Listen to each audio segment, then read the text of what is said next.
ഭൂട്ടാനിൽ നിന്ന് കള്ളക്കടത്ത് നടത്തി ഇന്ത്യയിലെത്തിച്ച കാറുകൾ തേടി ഇറങ്ങിയ കസ്റ്റംസ് എത്തിച്ചേർന്നത് പ്രമുഖ മലയാള സിനിമാ താരങ്ങളുടെ വീട്ടുമുറ്റത്താണ്. പൃഥ്വിരാജ്, ദുൽഖർ സൽമാൻ, അമിത് ചക്കാലക്കൽ എന്നിവരാണ് പരിശോധന നേരിട്ടത്.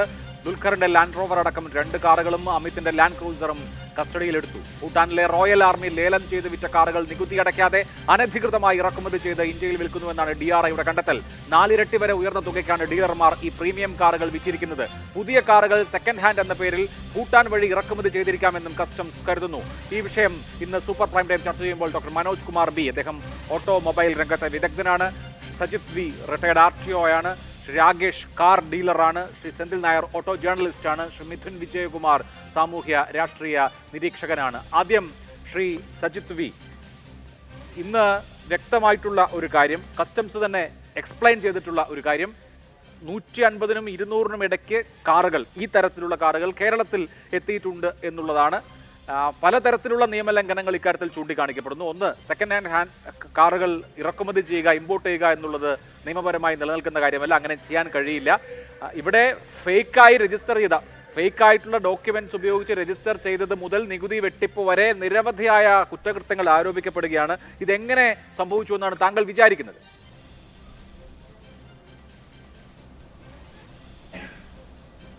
അതായത് ഉപയോഗിച്ചുകൊണ്ടിരിക്കുന്ന ഒരു വണ്ടി സ്വന്തമായിട്ട് അദ്ദേഹം വിദേശത്തിരിക്കുമ്പോഴത്തേക്കും അങ്ങനെ കൊണ്ടുവന്ന് നമുക്ക് കേരളത്തിലേക്ക് ഷിപ്പ് ചെയ്യാനായിട്ട് അതിൻ്റെ കുറേ റൂൾസുകളുണ്ട്. അത് ഏറ്റവും പ്രധാനമായിട്ട് അതിൻ്റെ കസ്റ്റംസ്, അതുപോലെ തന്നെ നികുതിഗതികൾ ഇറക്കുമതി പ്രോത്സാഹിപ്പിക്കാതിരിക്കുന്നതിന് വേണ്ടിയിട്ട് 200% നികുതിയാണ് അത്തരം ഇത് വെച്ചിരിക്കുന്നത്. അത് തന്നെ ഈ വാഹനങ്ങൾ പോലുള്ള സംഗതികളൊക്കെ ഏതേത് തുറമുഖം വഴി ഇറക്കുമതി ചെയ്യാമെന്നുള്ളതിനൊക്കെ ഗവൺമെൻറ് ചില നിർദ്ദേശങ്ങളുണ്ട്. അപ്പോൾ അങ്ങനെ ഒരു സിനിമാ താരം അദ്ദേഹം വിദേശത്തിരിക്കും ജോലി ചെയ്യുമ്പോഴത്തേക്കും സമ്പാദിച്ച ആ വാഹനമാണെന്നുണ്ടെങ്കിൽ ഈ പ്രകാരം നിയമപ്രകാരം അനുവദിക്കുന്ന തരത്തിൽ ഇവിടെ രജിസ്റ്റർ ചെയ്യാനായിട്ട് കൊണ്ടുവരാമെങ്കിലും അത് തിരിച്ച് ഈ പറഞ്ഞത്രയും നികുതി അടച്ചതിന് ശേഷമാണ് ഉപയോഗിക്കേണ്ടത്. അതിൽ നിന്ന് രക്ഷപ്പെടാൻ വേണ്ടിയിട്ട് ഈ തരത്തിലുള്ള ചില പ്രത്യേക സംഘങ്ങൾ, ആ സംഘങ്ങൾ ചേർന്നിട്ട് യഥാർത്ഥത്തിൽ അത് പുതിയ വണ്ടിയായിരിക്കാം, പക്ഷേ ഇത് യൂസ്ഡ് കാർ എന്നുള്ള രൂപത്തിൽ ആ യൂസ്ഡ് കാർ ആകുമ്പോഴത്തേക്കും അതിന് 15 വർഷത്തേക്കുള്ള നികുതിയൊക്കെ അടക്കണം. അപ്പോൾ അതിനകത്ത് 15 വർഷം എന്നുള്ളത് അതിനകത്ത് ചില റിലാക്സേഷൻ കിട്ടും. ഇപ്പോൾ യഥാർത്ഥത്തിൽ അത് 10 വർഷം പഴക്കമുള്ളതാണെന്ന് കഴിഞ്ഞാൽ പിന്നെ ബാക്കി 5 വർഷത്തെ നികുതി അടച്ചാൽ മതി. പക്ഷേ ഇത്തരത്തിലുള്ള വാഹനങ്ങൾക്ക് വളരെ ഹൈ റേറ്റിലുള്ള ടാക്സ് ആണുള്ളത്. ആ ടാക്സിൽ നിന്ന് രക്ഷപ്പെടുന്നതിന് വേണ്ടിയിട്ട് ഇത്തരത്തിലുള്ള സെലിബ്രിറ്റികൾ, ചില പ്രത്യേക ഏജൻറ്റുമാരായിട്ട് യൂസ്ഡ് കാർ വ്യാപാരികൾ അല്ലെങ്കിൽ അതിൻ്റെ ഡീലർമാർ അവരെ സമീപിക്കുകയും അത് പുതിയതുപോലെ രജിസ്റ്റർ ചെയ്ത് തരാമെന്നൊക്കെ വ്യാമോഹിപ്പിച്ചുകൊണ്ടാവാം ഇത്തരത്തിലുള്ള ഇതെടുത്ത് അതിനകത്ത് ഇവരൊക്കെ വളരെ ചതിയിൽ പെട്ടിട്ടുള്ളതാണ്. അപ്പോൾ ഈ വണ്ടികൾ അന്യ സംസ്ഥാനത്ത് രജിസ്റ്റർ ചെയ്ത വണ്ടികളാണെങ്കിൽ അത് കേരളത്തിലേക്ക് കൊണ്ടുവരുന്നതിന് നിയമപ്രകാരമായിട്ട് കസ്റ്റംസ് വ്യക്തമാക്കിയ ഒരു കാര്യം കൂടിയുണ്ട്. അതായത് ഇത് റെഗുലറൈസ് ചെയ്യാമോ, അതായത് വലിയ ഫൈൻ അടച്ച് റെഗുലറൈസ് ചെയ്യാമോ എന്നുള്ള ചോദ്യത്തിന് അങ്ങനെ പറ്റില്ല. ഇത് അഡ്ജുഡിക്കേഷൻ നേരിടേണ്ടി വരും കസ്റ്റംസ് നിയമം അനുസരിച്ച് എന്ന് കൃത്യമായി കസ്റ്റംസ് പറയുന്നുണ്ട്. നിയമലംഘനം വളരെ ഓപ്പൺ ആയിട്ടുള്ള നിയമലംഘനം ഇക്കാര്യത്തിൽ നടന്നിട്ടുണ്ട്. ഇത് നികുതി വെട്ടിച്ചു എന്ന മാത്രം പ്രശ്നമല്ല, നികുതി കൂടുതൽ അടച്ച് റെഗുലറൈസ് ചെയ്യുക എന്ന ഓപ്ഷൻ പോലുമില്ല. അതെ, ഇതിനകത്ത് ഒരുപാട് തട്ടിപ്പുകൾ നടന്നിട്ടുണ്ട്. അതായത് വണ്ടി കൊണ്ടുവരുമ്പോഴത്തേക്കും നമുക്ക് എടുക്കേണ്ടത് അതിൻ്റെ നിയമപ്രകാരമുള്ള ടാക്സ് അടക്കുക എന്നുള്ളതാണ്. പക്ഷേ ആ ടാക്സ് അടക്കുന്നത് ഒഴിവാക്കുന്നതിന് വേണ്ടിയിട്ട് ഇത്തരത്തിൽ നിയമലംഘനങ്ങളുടെ ഒരു പരമ്പര തന്നെ വന്നിരിക്കുന്നതായിട്ടാണ് കേട്ടതിനകത്ത് നിന്ന് മനസ്സിലാകുന്നത്. ഇത് ഇപ്പോൾ നമുക്ക് പരിവഹൻ സൈറ്റുണ്ട്. ആ പരിവഹൻ സൈറ്റിനകത്ത് ഓണറാണെങ്കിൽ ആ ഓണറെ കുറിച്ചുള്ള ഹിസ്റ്ററി കാണും, ടാക്സ് അടച്ചെങ്കിൽ ടാക്സിനെ കുറിച്ചുള്ള ഹിസ്റ്ററി കാണും. മറ്റൊരു സംസ്ഥാനത്ത് നിന്ന് കേരളത്തിലേക്കോ മറ്റ് സംസ്ഥാനങ്ങളിലേക്കോ കൊണ്ടുപോകണമെങ്കിൽ അതിന് ആ സംസ്ഥാനത്തിൻ്റെ അനുമതി അല്ലെങ്കിൽ നോ ഒബ്ജക്ഷൻ, അത് നമ്മൾ ക്ലിയറൻസ് എന്നാണ് പറയുന്നത്. ആ ക്ലിയറൻസ് സർട്ടിഫിക്കറ്റ് വാങ്ങിയിരിക്കണം. ആ ക്ലിയറൻസ് സർട്ടിഫിക്കറ്റ് ഈ പറഞ്ഞ വെബ്സൈറ്റായിട്ടുള്ള പരിവഹൻ സൈറ്റിൽ വരെ ചില കൃത്രിമങ്ങൾ നടത്തിയിരിക്കുന്നു എന്ന് വെച്ചാൽ ഇത് വളരെ വ്യാപകമായിട്ടുള്ള വളരെ ആഴത്തിലുള്ള നിയമലംഘനങ്ങളാണ് നടത്തിയിരിക്കുന്നത്. അത് അഡ്രസ്സുള്ള ആൾക്കാർക്ക് ഇപ്പോൾ കേരളത്തിൽ അഡ്രസ്സ് ഇല്ലെങ്കിൽ അത് അന്യ സംസ്ഥാനത്ത് പോയിട്ട് റേറ്റ് കുറക്കുന്നതിന് വേണ്ടി മുമ്പൊക്കെ പോണ്ടിച്ചേരിയിലൊക്കെ പോയി രജിസ്റ്റർ ചെയ്തിട്ടുണ്ടായിരുന്നു. അതുപോലത്തെ ഒരു തട്ടിപ്പ് മാത്രമല്ല ഇത്. പിന്നെ ഇല്ലീഗലായിട്ടുള്ള ട്രാൻസാക്ഷൻ, സെയില്, അതുപോലെ തന്നെ മണി ട്രാൻസാക്ഷൻ, പിന്നെ GSTക്കകത്ത് ഉള്ള തട്ടിപ്പുകൾ, അങ്ങനെ ദൂരവ്യാപകമായിട്ടുള്ള ഒരുപാട് പിന്നെ തട്ടിപ്പുകൾ നടന്നിരിക്കുന്നു. അതുപോലെ തന്നെ ഇതിനകത്തൊക്കെ പരിശോധിക്കേണ്ട അതോറിറ്റികൾ ആ ക്ലിയറൻസ് ഒക്കെ എടുത്ത് പരിശോധിക്കുമ്പോഴത്തേക്കും പല ഇന്ത്യൻ സംസ്ഥാനങ്ങളിലും വണ്ടികൾ പരിശോധിക്കാതെ രജിസ്റ്റർ ചെയ്ത് പോകുന്നുണ്ട്.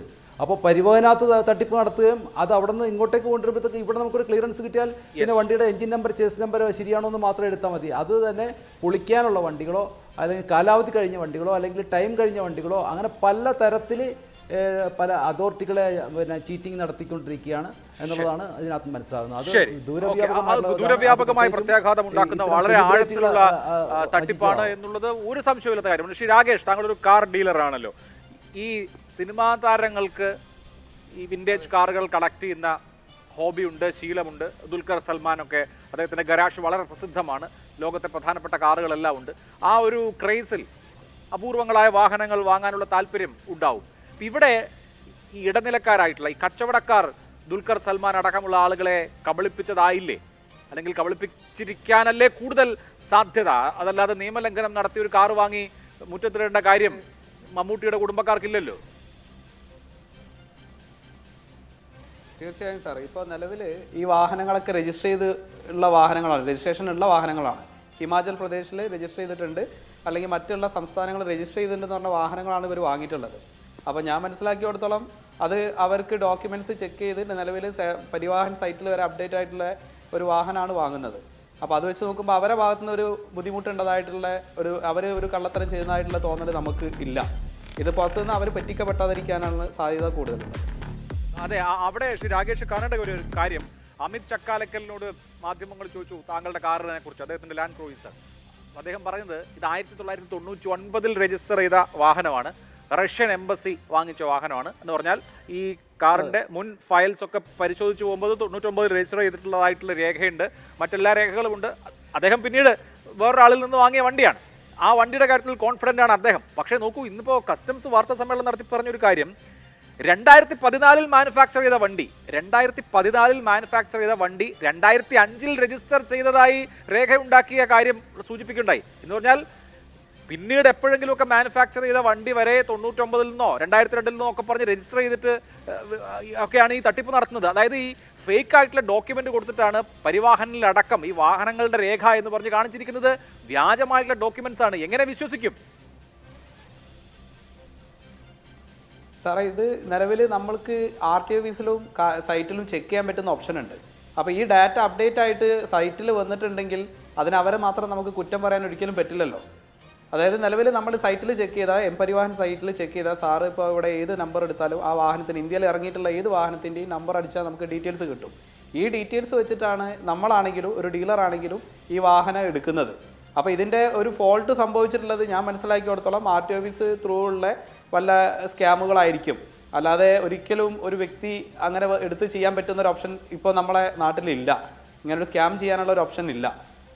യെസ്, ശ്രീ സെന്തിൽ, സിനിമാ നടന്മാരടക്കമുള്ള സമൂഹത്തിലെ പ്രമുഖരായ വ്യക്തികൾ, ഹൈ നെറ്റ്വർത്ത് ഇൻഡിവിജ്വൽസ് ആണ് ഇവിടെ ഇപ്പോൾ ആരോപണ വിധേയരായിരിക്കുന്നത്. അതിൽ ബഹുഭൂരിപക്ഷം ആളുകളും പറ്റിക്കപ്പെട്ടിരിക്കാനാണ് സാധ്യത. കസ്റ്റംസ് കമ്മീഷണർ തന്നെ അക്കാര്യം പറയുന്നുണ്ട്. ചില ആളുകൾ അറിയാതെ പെട്ടുപോയതാവാം, അറിയാതെയാണോ അറിഞ്ഞുകൊണ്ടാണോ തുടങ്ങിയ കാര്യങ്ങളൊക്കെ സമ്മൻസ് അയച്ച് വിളിപ്പിച്ച് ചോദ്യം ചെയ്യുമ്പോൾ വ്യക്തമാവും. ഇക്കാര്യത്തിൽ വാങ്ങുക മാത്രമാണ് ചെയ്തത് എങ്കിൽ രേഖകൾ കാണിച്ചാൽ അവർ സാക്ഷികളാവും സ്വാഭാവികമായും ഉണ്ടാവുക. ഈ തട്ടിപ്പ് ആരും അറിയാതിരുന്നു എന്ന് വേണമോ മനസ്സിലാക്കാൻ? അഭിലാഷ്, ഇതിപ്പോൾ ബേസിക്കലി നോക്കുകയാണെങ്കിൽ ഈ ഒരു നംകോർ എന്ന ഈ ഒരു ഓപ്പറേഷൻ നടത്തിയത് എനിക്ക് മനസ്സിലാക്കിയത്തോളം ഇതിൻ്റെ അകത്ത് കസ്റ്റംസിന്റെ ഭാഗത്ത് വന്ന ഒരു വലിയ ഇതാണ്. കാരണം നോർമലി ഇപ്പോൾ നമ്മൾ ഈ വാഹനങ്ങൾ ഇമ്പോർട്ട് ചെയ്യുമ്പോൾ അതിന് കുറേ റൂൾസ് ആൻഡ് റെഗുലേഷൻസ് ഉണ്ട്. ഇപ്പോൾ പഴയ വാഹനങ്ങൾക്ക് കൃത്യമായി അവർ പറയുന്നത്, അതായത് 1900 ഇപ്പോൾ ഇന്നത്തെ കേസ് 2025 ഇപ്പോൾ ആണെങ്കിൽ നമുക്കൊരു ഏകദേശം 1975 അങ്ങോട്ടുള്ള വാഹനങ്ങൾ ഇമ്പോർട്ട് ചെയ്യാൻ സാധിക്കും. അതിന് കുറേ റൂൾസ് പറയുന്നുണ്ട്. അതായത് ആ വാഹനം ലെഫ്റ്റ് ഹാൻഡ് ഡ്രിവൻ ആയിരിക്കണം. അതുപോലെ മോട്ടോർ വെഹിക്കിൾ ആക്ട് 1988 അതുപോലെ 1989 അവർക്ക് 256% ടാക്സ്, അതായത് ട്രേഡ് ടാക്സ് പേ ചെയ്ത് കഴിഞ്ഞാൽ നമുക്കത് കൊണ്ടുവരാനുള്ള സംഭവമുണ്ട്. പക്ഷെ ബേസിക്കലി ഇതെന്താ സംഭവിച്ചിട്ടുണ്ടാവുക വെച്ചാൽ എനിക്ക് മനസ്സിലായത് അവിടുന്ന് ഈ പറഞ്ഞ പോലെ കൂട്ടാണെന്ന് വാഹനങ്ങൾ കിട്ടുകയും ആ വാഹനങ്ങളെ ഈ പറഞ്ഞ പോലെ തന്നെ ചുളിവ് വിലക്കി അതിനുശേഷം ഇവരെ കൈ കിട്ടിയപ്പോൾ ഓബ്വിയസ്ലി അതിനകത്ത് 2-3 കാര്യങ്ങളുണ്ട്. ഇപ്പോൾ ഒന്ന് വന്നിട്ട് ഈ ഒരു വാഹനത്തിന്റെ പ്രൈസ് എന്ന് പറഞ്ഞത് ഏകദേശം അവർക്കൊരു 3 lakhs അല്ലെങ്കിൽ 4 lakhs കിട്ടുന്ന വാഹനം ഇവിടെ കിട്ടിയപ്പോൾ ചിലപ്പോൾ 50 lakhs പ്ലസ് ആയിരിക്കും. സോ അവർക്ക് അങ്ങനെ ഒരു തോന്നലുണ്ടാവില്ല. രണ്ടാമത്തെ കേസ് ഇതിനകത്ത് എംബസി വാഹനങ്ങൾ കുറെ നമുക്ക് ഇങ്ങനെ കിട്ടാറുണ്ട്, അല്ലെങ്കിൽ അങ്ങനെ കിട്ടിയിട്ടുണ്ട്. സോ അങ്ങനെയും ഈ ചതിയിൽ പെടാനുള്ള ചാൻസസ് ആണ് വളരെയേറെ കൂടുതൽ. അപ്പോൾ എനിക്ക് എംബസി വാഹനമാണെന്ന് തെറ്റിദ്ധരിപ്പിക്കാം. യെസ്, അത് 100% തെരിപ്പിക്കും. കാരണം അങ്ങനെ വാഹനങ്ങൾ നമുക്ക് വാങ്ങാനും സാധിക്കും. അപ്പോൾ എംബസിയിലേക്ക് ഒരു വണ്ടി, ഇപ്പോൾ എംബസിയിലുള്ള ആൾക്കാരുടെ ഗുണം എന്താ വെച്ചാൽ അവർക്ക് അവരുടെ നാട്ടിൽ നിന്ന് ഏതൊരു വാഹനം വേണമെങ്കിലും ഇവിടെ കൊണ്ടുവന്ന് നമുക്ക് ഓടിക്കാം. അതിനുശേഷം ഇത് തിരിച്ചു കൊണ്ടുപോകണം നിർബന്ധമില്ല. സോ അതിന് ലീഗലി പ്രോപ്പറായിട്ടുള്ള ടാക്സ് ഒക്കെ അടച്ചിട്ട് അങ്ങനെ ചെയ്യാറുണ്ട് നമ്മുടെ നാട്ടിൽ. പക്ഷെ അതിന് പകരം ഈ സംഭവം ഇങ്ങനത്തെ ഫ്രോഡറി നടക്കുമ്പോൾ ചിലപ്പോൾ പറ്റിക്കപ്പെടാം. ലൈക്ക് അവർക്കും അറിയില്ല, ഇപ്പോൾ വാങ്ങിയ ആൾക്ക് അറിയില്ല. കാരണം അവർ കൊടുക്കുന്നത് ഈ 3 ലക്ഷം 4 ലക്ഷം അല്ല, അവർ കൊടുക്കുന്നത് ഏകദേശം ഒരു 50 lakhs പ്ലസ് ഒക്കെ കൊടുത്തിട്ടായിരിക്കും വണ്ടി വാങ്ങുക. അത് മാത്രമല്ല ഇവരൊക്കെ ആക്ച്വലി ഒരു ഓട്ടോ എൻതൂസിയസ്റ്റ് ആണ്. ലൈക്ക് അവർക്ക് വണ്ടിയോട് അത്രയും അമിതമായ സ്നേഹമുള്ള ആളുകളാണ്. അപ്പോൾ അവർക്ക് ആ ഒരു കളക്ടർ സീരീസ് അല്ലെങ്കിൽ ഈ പറഞ്ഞ പോലെ ബാക്കിയുള്ള കാര്യങ്ങളാണ് അവർ അതിന് ഇമ്പോർട്ടൻസ് കൊടുക്കുന്നത്. അപ്പോൾ ഇതുപോലത്തെ ചതി ഉണ്ടെന്നുള്ള കാര്യം എനിക്ക് തോന്നുന്നില്ല അവർ അത്രയും നോക്കിയിട്ടാണ് ഇത് ചെയ്തിട്ടുണ്ടാവുക. ഡോക്ടർ മനോജ് കുമാർ, ഇവിടെ ഒരു വലിയ തട്ടിപ്പ് പുറത്തേക്ക് വരികയാണ്. ആര് തട്ടിപ്പ് നടത്തി എന്ന് ചോദിച്ചാൽ വാഹനം വാങ്ങിയ ആളുകളല്ല, മറിച്ച് ഇത് വിറ്റ ആളുകൾ, ഇടനിലക്കാരായി നിന്ന് വിറ്റ ആളുകളാണ്. പല രൂപത്തിൽ തട്ടിപ്പ് നടത്തി എന്ന് കസ്റ്റംസ് സംശയിക്കുന്നുണ്ട്. ഒന്ന്, ഭൂട്ടാനിൽ അവിടുത്തെ സൈന്യം ലേലത്തിൽ വിറ്റ വാഹനങ്ങൾ വാങ്ങിച്ച് കൊണ്ടുവന്നത്, പുതിയ വാഹനങ്ങൾ ഭൂട്ടാൻ വഴി ഇറക്കുമതി ചെയ്തത്, സെക്കൻഡ് ഹാൻഡ് എന്ന വ്യാജേന ഇറക്കുമതി ചെയ്തത്, വ്യാജരേഖകൾ ഉണ്ടാക്കി രജിസ്റ്റർ ചെയ്തിട്ടുള്ള ആഡംബര വാഹനങ്ങൾ, ഇങ്ങനെ പല രൂപത്തിലുള്ള തട്ടിപ്പ് ഇവിടെ നടന്നിട്ടുണ്ട്. പുറത്തു വന്നത് മഞ്ഞുമലയുടെ ഒരു അറ്റം മാത്രമാണ് എന്ന് കരുതണോ?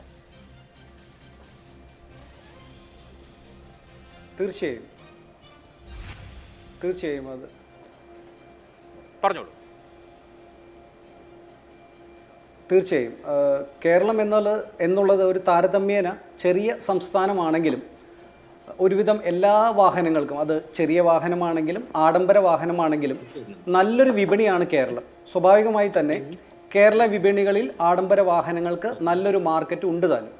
അപ്പോൾ അതുകൊണ്ട് തന്നെ ഏറ്റവും മികച്ച വാഹനങ്ങൾ മേടിച്ച് നമ്മുടെ നാട്ടിലെ നിരത്തുകളിൽ ഇറക്കുക എന്നുള്ളതാണ് ഒരുവിധം ആളുകളുടെ എല്ലാം ഒരു ലക്ഷ്യവും.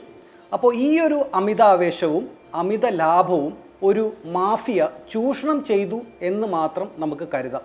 കാരണം ഭൂട്ടാനിൽ നിന്നും ഒരു സുപ്രഭാതത്തിൽ ഒരു വാഹനം ഒറ്റയടിക്ക് കേരളത്തിലേക്ക് ഇറക്കപ്പെട്ടതല്ല. എത്ര സംസ്ഥാനങ്ങളിലെ RTO ചെക്ക് പോസ്റ്റുകളിലൂടെ എത്ര കൈമറിഞ്ഞാണ് ഈ വാഹനം അവസാനം ഒരു വ്യക്തിയിലേക്ക് എത്തുക എന്നുള്ളത് നിങ്ങളൊന്ന് ആലോചിച്ച് നോക്കൂ. അപ്പോൾ സ്വാഭാവികമായിട്ടും അവസാനം മേടിച്ച വ്യക്തികൾ സമൂഹത്തിൽ ഉന്നത സ്ഥാനം അല്ലെങ്കിൽ സമൂഹത്തിൽ ഒരു നല്ല ഫെയിം ഉള്ളതുകൊണ്ട് ഈ വാർത്ത കുറച്ചുകൂടി കൂടുതൽ പ്രസക്തമായി എന്നുള്ളത് മാത്രമാണ് ഇവിടുത്തെ വിഷയം. പക്ഷെ അതുകൊണ്ട് മാത്രം ഈ ഒരു മാഫിയയുടെ ഇടപെടലിനെ നമ്മൾ കുറച്ച് കാണണമെന്നില്ല. കാരണം ഭൂട്ടാനിൽ നിന്നും വാഹനങ്ങൾ വളരെ തുച്ഛമായ വിലയ്ക്ക് ലേലത്തിൽ പിടിച്ച് അത് മറ്റൊരു സംസ്ഥാനത്ത്, ചിലപ്പോൾ അത് ഹിമാചൽ പ്രദേശിലാകാം, ചിലപ്പോൾ ഹരിയാനയിലാകാം, അല്ലെങ്കിൽ മറ്റൊരു സംസ്ഥാനത്ത് കൊണ്ടുവന്ന് രജിസ്റ്റർ ചെയ്ത്, എന്ന് പറയുമ്പോൾ തന്നെ അവിടെ ഒരു ഫേക്ക് ഡോക്യുമെൻ്റ് ഉണ്ടാക്കി അത് രജിസ്റ്റർ ചെയ്ത് ചിലപ്പോഴൊക്കെ അത് വേറൊരു സംസ്ഥാനത്ത് കൊണ്ടുപോയി റീരജിസ്റ്റർ ചെയ്ത് മൂന്നാമത്തെ ഒരു ഉടമ്പടിയായി അല്ലെങ്കിൽ മൂന്നാമത്തെ ഒരു ഉടമയായി കേരളത്തിലെ ഒരു വ്യക്തിയെ കൊണ്ടുവരുന്നു. അപ്പോൾ സ്വാഭാവികമായിട്ടും കേരളത്തിലെ ഒരു വ്യക്തിയെ സംബന്ധിച്ച് ഈ വാഹനം ഓൾറെഡി ഇന്ത്യയിൽ മറ്റൊരു സംസ്ഥാനത്ത് രജിസ്റ്റർ ചെയ്ത ഒരു വാഹനമാണ്, അല്ലെങ്കിൽ 1 വർഷം മുമ്പ് രജിസ്റ്റർ ചെയ്തതാണ്, 2 വർഷം മുമ്പ് രജിസ്റ്റർ ചെയ്തതാണ് എന്നെല്ലാമുള്ള പല ധാരണയിലാണ് അദ്ദേഹം അല്ലെങ്കിൽ മറ്റു വ്യക്തികൾ ഈ വാഹനം കേരളത്തിൽ മേടിക്കുന്നത്. പക്ഷെ അതുകൊണ്ട് മാത്രം അവസാന കണ്ണികൾക്ക് ഇതിനെക്കുറിച്ച് ഒരു ധാരണയില്ല എന്നുള്ളത് എനിക്ക് തോന്നുന്നില്ല. കാരണം എപ്പോഴും എല്ലാവരുടെയും ലക്ഷ്യം സ്വാഭാവികമായിട്ടും അമിതമായ ലാഭം തന്നെയാണ് എന്നാണ് നമുക്കിതിൽ നിന്നും മനസ്സിലാക്കാം. ശരി, ഞാൻ മിഥുനിലേക്ക് വരാം. അതിനു മുൻപ് നേരത്തെ പറഞ്ഞ കാര്യങ്ങളിൽ തുടർച്ച എന്നുള്ള നിലയിൽ ശ്രീ സജിത്ത്, അപ്പോൾ ദുൽഖർ സൽമാൻ്റെ ഡിഫൻഡർ 4ാമത്തെ ഉടമസ്ഥൻ എന്ന് പറഞ്ഞാൽ അതിനു മുമ്പ് 3 ഉടമസ്ഥർ രേഖകളിലുണ്ട്. 4ാം തവണ കൈമറിഞ്ഞ് വന്ന വണ്ടിയായിട്ടാണ് ദുൽഖർ സൽമാൻ വാങ്ങുന്നത്. അപ്പോൾ വാങ്ങുന്ന ആളെ സംബന്ധിച്ച്, ആ വാങ്ങുന്ന ഇൻഡിവിജ്വലിനെ സംബന്ധിച്ച് ആ വാഹനത്തിൻ്റെ രേഖകൾ പരിശോധിക്കുമ്പോൾ ആ വാഹനം ഇന്ത്യയിൽ രജിസ്റ്റർ ചെയ്യപ്പെട്ടിട്ടുണ്ട്. രജിസ്റ്റർ ചെയ്യപ്പെട്ട വാഹനം, മുമ്പ് 3 ഉടമകൾ ഉണ്ടായിരുന്ന വാഹനം നിയമവിധേയമായി പണം കൊടുത്തു വാങ്ങുന്നു. സ്വാഭാവികമായിട്ടും അതിൻ്റെ സെക്കൻഡ് ഹാൻഡ് മാർക്കറ്റിലെ എത്രയാണോ അതിൻ്റെ തുക, അതോ അതിൽ കൂടുതലോ കൊടുത്ത് വാങ്ങുന്ന ഒരാൾ തന്നെ ആയിരിക്കുമല്ലോ. അയാൾക്ക് ഈ വിൻറ്റേജ് കാറുകളുടെയും മറ്റ് ആഡംബര കാറുകളുടെയും ഒക്കെ കളക്ഷൻ ഉള്ളതുകൊണ്ട് തന്നെ അങ്ങനെ ഈ കാര്യങ്ങൾ അറിയാതെ നിയമവിധേയമെന്ന് രേഖകൾ നോക്കി മനസ്സിലാക്കി വാങ്ങിയ ഒരാൾ ഒരു ദിവസം ഇതിൻ്റെ മുൻപുള്ള ഓണർമാരുടെ ഓണർഷിപ്പ് എന്ന് പറയുന്നത് നിയമവിധേയമായിരുന്നില്ല എന്ന് മനസ്സിലാക്കിയാൽ എന്ത് ചെയ്യും?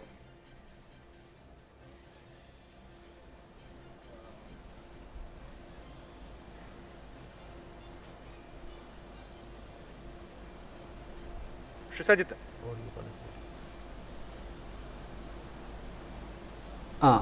അതായത് രജിസ്റ്റർ ചെയ്യാനായിട്ട് നമുക്ക് നേരത്തെ പറഞ്ഞല്ലോ, ഇമ്പോർട്ടഡ് ആയിട്ടുള്ള തുറമുഖങ്ങളിൽ കൂടി കൊണ്ടുവരുന്നതിന് പകരം ഒരു കുറുക്ക് വഴിയായിട്ടാണ് ഭൂട്ടാനിലെ അല്ലെങ്കിൽ ഡിപ്ലോമാറ്റിക് ആയിട്ടുള്ള പ്രിവിലേജ് ഉപയോഗിക്കുന്ന ആ വണ്ടികൾ അതിർത്തി കടന്നിട്ടാണ് വരുന്നത്.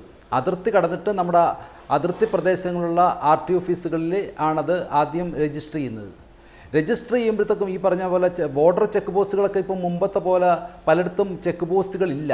അതുകൊണ്ട് അവിടെയൊക്കെ ആ പരിശോധനകൾ വളരെ നാമം മാത്രമാണ്. അവിടെ കൊണ്ടുവന്ന് രജിസ്റ്റർ ചെയ്യുമ്പോഴത്തേക്കും അതിനകത്ത് ചില ഈ പറഞ്ഞ പോലെ പരിവഹൻ സൈറ്റിനകത്തൊക്കെ പിന്നെ നമുക്ക് പരിശോധിക്കാൻ പറ്റുക. അതിനകത്തൊക്കെ ചെറിയ ഇത് വെച്ചുകൊണ്ട് ഇയർ ഓഫ് മാനുഫാക്ചർ മാറ്റിക്കൊണ്ട് ഒക്കെ അത് തെറ്റായ രൂപത്തിൽ രജിസ്റ്റർ ചെയ്യാൻ പറ്റും. അവിടെ നിന്ന് രണ്ടാമതൊരാളിലേക്ക് പോകുമ്പോഴത്തേക്ക് ഓരോ പ്രാവശ്യം മാറ്റുമ്പോഴും മുമ്പൊക്കെ ആണെങ്കിൽ ക്ലിയറൻസ് സർട്ടിഫിക്കറ്റ് കൊടുക്കുമായിരുന്നു. അതുപോലെ വണ്ടി പരിശോധന നടത്തുമായിരുന്നു, വണ്ടിയുടെ chassis number, engine number, year of manufacture. അപ്പോൾ അതിനകത്തുനിന്നൊക്കെ ആ വണ്ടിയുടെ പ്രൈസ് എത്രയാണെന്നുള്ള കാര്യം അറിയും. അപ്പോൾ പ്രൈസിനനുസരിച്ചിട്ട് ഇൻഷുറൻസ് അടക്കണം. ആ ഇൻഷുറൻസിനകത്ത് വലിയ തുകയാണ് വരുന്നത്. ആ ഇൻഷുറൻസിൻ്റെ തുക വെട്ടിക്കുന്നതിന് വേണ്ടിയിട്ട് ഇയർ ഓഫ് മാനുഫാക്ചർ പിന്നെ ഇപ്പോൾ യഥാർത്ഥത്തിനേക്കാളും കുറച്ച് പഴക്കമുള്ളതായിട്ട് കാണിച്ചാൽ ഇൻഷുറൻസിൻ്റെ എമൗണ്ടിനകത്ത് വ്യത്യാസം വരും. അപ്പോൾ അങ്ങനെയൊക്കെ ഈ പ്രലോഭിപ്പിച്ചുകൊണ്ട്, ഈ സെലിബ്രിറ്റീനെ അങ്ങനെയൊക്കെ പ്രലോഭിപ്പിച്ചുകൊണ്ട് ഞങ്ങൾ ഇത്ര രൂപയ്ക്ക് തരാമെന്നൊക്കെ പറഞ്ഞുകൊണ്ട് എടുക്കും. പക്ഷേ ഇതൊക്കെ പിന്നെ നിയമപരമായിട്ട് ബാധ്യതയില്ല അല്ലെങ്കിൽ പ്രശ്നമില്ലാത്തതാണെന്ന് നോക്കി ഉറപ്പുവരുത്തി വാങ്ങിക്കേണ്ടത് ഈ രാജ്യത്തെ ഓരോ പൗരൻ്റെയും കടമയാണ്. അതുപോലെ തന്നെ ടാക്സ്, അത് എത്രയാണോ ടാക്സ് ഈ ഇന്ത്യ രാജ്യത്ത് നിലവിലിരിക്കുന്ന ടാക്സ്, ആ ടാക്സ് അടച്ചിട്ടാണ് വാങ്ങേണ്ടത് എന്നുള്ള കാര്യം സെലിബ്രിറ്റി ആണെങ്കിൽ പോലും നമ്മുടെ നിലവിലുള്ള നിയമപ്രകാരം ബാധ്യസ്ഥരാണ്. അവർ പർപ്പസ്ഫുള്ളി അത് ചെയ്തതായിരിക്കത്തില്ല. പക്ഷേ ഒരു പൗരൻ എന്നുള്ള രൂപത്തിൽ, ആസ് എ സിറ്റിസൺ എന്നുള്ള രൂപത്തിൽ അവർ ചെയ്യേണ്ട ബാധ്യത, ആ നിയമപരമായിട്ടുള്ള എല്ലാ ലയബിലിറ്റീസും ഗവൺമെൻറ്റിലേക്ക് അടക്കാനുള്ള എല്ലാ ഡ്യൂസുകളും അടച്ചു തീർത്തതിന് ശേഷമാണ് രേഖാമൂലം മാറ്റേണ്ടത്. അതിനകത്ത് ഒരു അലംഭാവം വന്നിട്ടുണ്ട്. അവർ ഒരുപക്ഷെ തെറ്റിദ്ധരിപ്പിച്ചതാകാമെങ്കിൽ പോലും അതിൻ്റെ പിന്നിൽ പ്രവർത്തിച്ചത് ആരൊക്കെയാണ്? അതിനകത്ത് ഈ പറഞ്ഞ പഴയ വണ്ടികൾ കച്ചവടം ചെയ്യുന്ന ഒരു ലോബികളുണ്ട്. അതുപോലെ അത് വെക്കുന്ന പിന്നെ കുറേ ഡീലർമാരുണ്ട്. അവരൊക്കെ ഇതിൻ്റെ പിന്നിൽ പ്രവർത്തിച്ചിട്ടുണ്ടാകാം. ഈ പരിവഹൻ സൈറ്റിനകത്ത് എത്ര പ്രാവശ്യം കൈമാറ്റം ചെയ്തിട്ടുണ്ടോ ആ വിവരങ്ങളെല്ലാം പരിവഹൻ സൈറ്റ് വരണം. അങ്ങനെ ഉള്ള പരിവഹൻ സൈറ്റിൽ വരെ കൃത്രിമത്വം നടത്തിയിട്ടുണ്ടെന്ന് പറഞ്ഞാൽ അതൊരു പ്രധാനപ്പെട്ട പ്രശ്നമാണ്. അതുപോലെ വണ്ടി ഓടിച്ച് ചെക്ക് പോസ്റ്റ് വഴി വരുന്നു. അപ്പോൾ അവിടെ നടത്തുന്ന അത് ദേശസുരക്ഷ ഉൾപ്പെടെയുള്ള പ്രശ്നങ്ങളിലേക്കാണ്, വളരെ സങ്കീർണമായ പ്രശ്നങ്ങളിലേക്കാണ് വിലകൊണ്ടുന്നത്. അതുകൊണ്ട് അവരത് അറിഞ്ഞിട്ടില്ലെങ്കിൽ പോലും നമ്മുടെ രാജ്യത്തിലേക്ക് അടക്കേണ്ട നികുതികൾ അടക്കാൻ ബാധ്യസ്ഥരായിട്ടുള്ള ആൾക്കാർ അതിൽ നിന്ന് രക്ഷപ്പെട്ടു പോകുന്നത് സെലിബ്രിറ്റി എന്നുള്ള രൂപത്തിൽ നമുക്ക് നമ്മുടെ സമൂഹത്തിനൊരു തെറ്റായ സന്ദേശമാണ് നൽകുന്നത്. തീർച്ചയായിട്ടും. ശ്രീ മിഥുൻ വിജയകുമാർ, കേൾക്കാമോ? ഓഡിയോ ക്ലാരിറ്റി ഉണ്ടോ? യെസ്, ക്ലാരിറ്റി ഉണ്ട്. ഇവിടെ ഇപ്പോൾ ഈ വിഷയത്തിൽ ഇന്നിപ്പോൾ കസ്റ്റംസ് തന്നെ വാർത്താ സമ്മേളനം നടത്തി കാര്യങ്ങൾ വിശദീകരിച്ചു. വാങ്ങിയിട്ടുള്ള ഹൈ നെറ്റ്വർത്ത് ഇൻഡിവിജ്വൽസ്, സിനിമക്കാർ മാത്രമല്ല മറ്റു പണക്കാരും മറ്റുമൊക്കെ ഉണ്ട്. അവർ അറിഞ്ഞുകൊണ്ടാണോ ഈ നിയമലംഘനം നടത്തിയത് എന്ന കാര്യത്തിൽ ഉറപ്പൊന്നുമില്ല. ഒരു പക്ഷേ അറിഞ്ഞിരിക്കാം, അറിയാതെ ആയിരിക്കാം. പക്ഷേ അറിഞ്ഞാലും അറിഞ്ഞില്ലെങ്കിലും നിയമപരമായി നേരിടേണ്ട നടപടികളെല്ലാം നേരിട്ടേ പറ്റൂ എന്നുള്ളതാണ് യാഥാർത്ഥ്യം. ഇവിടെ ഈ വിഷയത്തിൽ കാറ് വാങ്ങിയ ആളുകൾക്കും ജാഗ്രത കുറവ് ഉണ്ടായിട്ടുണ്ട് എന്ന് താങ്കൾ വിശ്വസിക്കുന്നുണ്ടോ? നമുക്ക് അഭിലാഷ്, ഈ വാഹനങ്ങൾ ഇന്ത്യയിലേക്ക് വന്നിട്ടുള്ള ആക്ച്വലി ആ ഒരു പ്രൊസീജിയർ അല്ല പ്രോസസ്സ് നമ്മൾ ആക്കുകയാണെങ്കിൽ നമുക്ക് മനസ്സിലാവും ഇതിൽ ആക്ച്വലി ഈ പറഞ്ഞ പോലെ HNIs അല്ലെങ്കിൽ ഈ ഹൈ നെറ്റ്വർത്ത് ഇൻഡിവിജ്വൽസ് ആരാണെങ്കിലും അവർക്ക് ഒരുപക്ഷെ ഇതിന്റെ ഡീറ്റെയിൽസ് അറിയുകയുണ്ടാവില്ല. ഇനി അറിയുകയാണെങ്കിൽ അവർ ചെയ്തിട്ടുള്ളത് ഏറ്റവും വലിയൊരു ഗുരുതരമായിട്ടുള്ള ഒരു കുറ്റമാണ്. തുടർന്നോളൂ.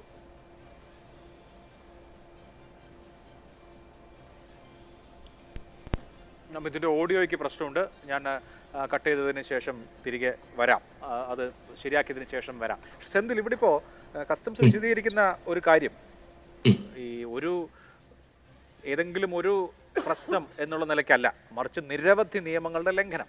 അതിപ്പോൾ കസ്റ്റംസ് പറയുന്നു കേരളത്തിൽ ഇപ്പോൾ ഓടിക്കൊണ്ടിരിക്കുന്ന ഈ പറഞ്ഞ ഒരു ആഡംബര വാഹനം അതിന് ഇൻഷുറൻസും ഫിറ്റ്നസ് സർട്ടിഫിക്കറ്റും പോലും ഇല്ല എന്ന് പറയുന്നു. എങ്ങനെയാണ് ഇൻഷുറൻസ് ഇല്ലാതെ എൻ്റെ വണ്ടിക്ക് ഇൻഷുറൻസ് ഉണ്ടോ ഇല്ലയോ എന്ന് ഉറപ്പാക്കേണ്ട ആൾ അത് ഉറപ്പാക്കാതെ ആ വണ്ടി ഓടിക്കുക? GST തട്ടിപ്പ് ഉണ്ട്, മറ്റ് സാമ്പത്തിക നിയമങ്ങളുടെ ലംഘനമുണ്ട്, രജിസ്ട്രേഷൻ നടത്തിയിരിക്കുന്നത് വ്യാജരേഖകൾ ഉപയോഗിച്ചാണ്. ഇങ്ങനെ ഈ നിയമലംഘനങ്ങളുടെ ഒരു പരമ്പര വരുമ്പോൾ ഞാൻ അറിഞ്ഞില്ലല്ലോ എന്ന് പറഞ്ഞ് അങ്ങ് ഒഴിഞ്ഞു നിൽക്കാൻ പറ്റുമോ?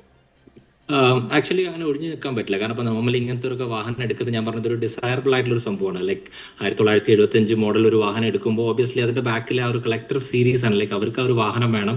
സോ അവർ വരുന്ന വഴിയിൽ ഓവർ കോൺസെൻട്രേഷൻ ബേസിക്കലി അവർ നോക്കണമെന്ന് വെച്ചാൽ ആ വാഹനത്തിന്റെ കണ്ടീഷൻ നോക്കുകയായിരിക്കും. പക്ഷെ ഒരിക്കലും അതിന്റെ പേപ്പേഴ്സും മറ്റുള്ള കാര്യങ്ങളുടെ കണ്ടീഷൻസും കൂടി അതുപോലെ തന്നെ നോക്കണം. ഇപ്പൊ നോർമലി അങ്ങനെയാണല്ലോ സ്ഥിരമായി ചെയ്യുന്നത്. അപ്പൊ ആ ഒരു ഭാഗം ക്ലീൻ ആക്കണം, ക്ലിയർ ആക്കണം. അപ്പൊ അങ്ങനെ തന്നെയാണ് ഇപ്പോൾ എല്ലാ പ്രശ്നങ്ങളും നമ്മുടെ നാട്ടിൽ സംഭവിച്ചുകൊണ്ടിരിക്കുന്നത്. അപ്പൊ എനിക്ക് തോന്നുന്നു അവർ കുറച്ചും കൂടി ഇപ്പൊ ഈ ഒരു ഇഷ്യൂ വന്നതിന് ശേഷം ഇപ്പൊ ബേസിക്കലി ഇതിന് മുമ്പും നടക്കുന്നുണ്ടാവും.